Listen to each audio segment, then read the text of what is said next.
Greetings. My name is James Campbell. Please remember our blog at theunseenbook.com for questions and comments.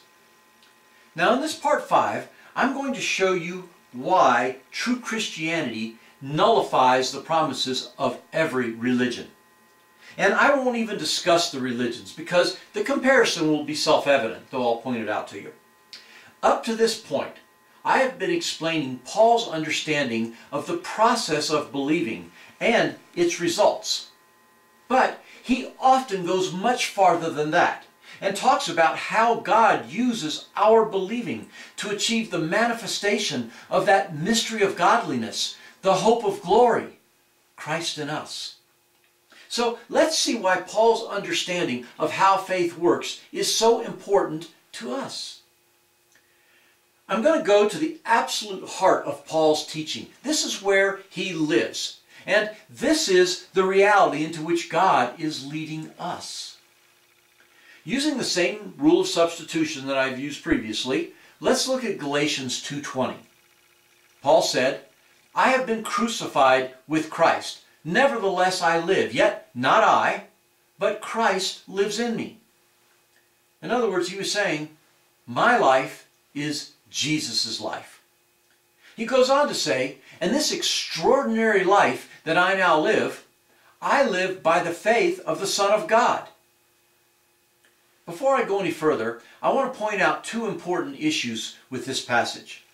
First, the Greek is in a possessive case and means that the faith by which Paul was living actually belonged to Jesus himself.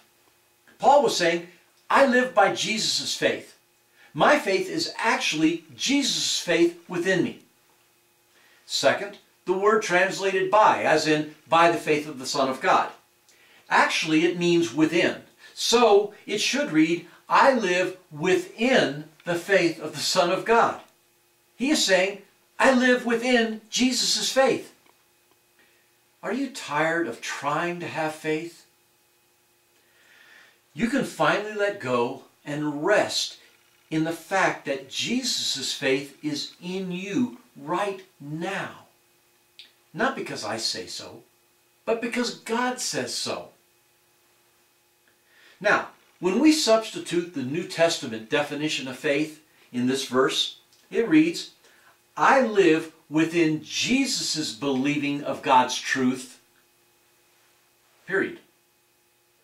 He is saying, my believing of God's truth is actually Jesus' believing of God's truth within me.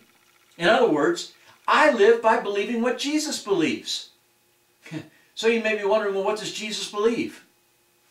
The truth, nothing but. Jesus' faith is a gift to you from God.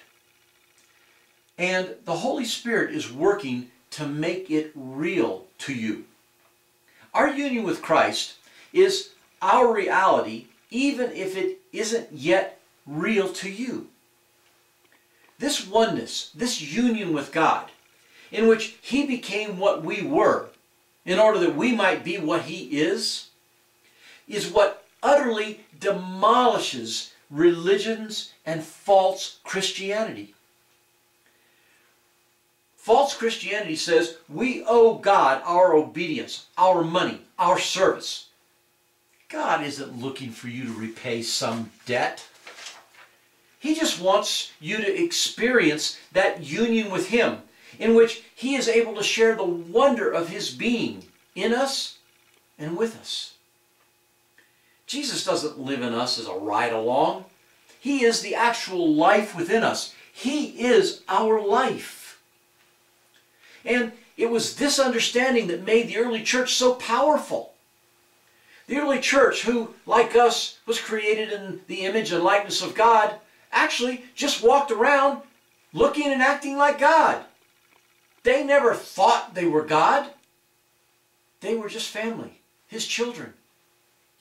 But don't you know that caused those that hated Jesus to be scared? The fact is that we have His faith no matter what the chatter in our minds say.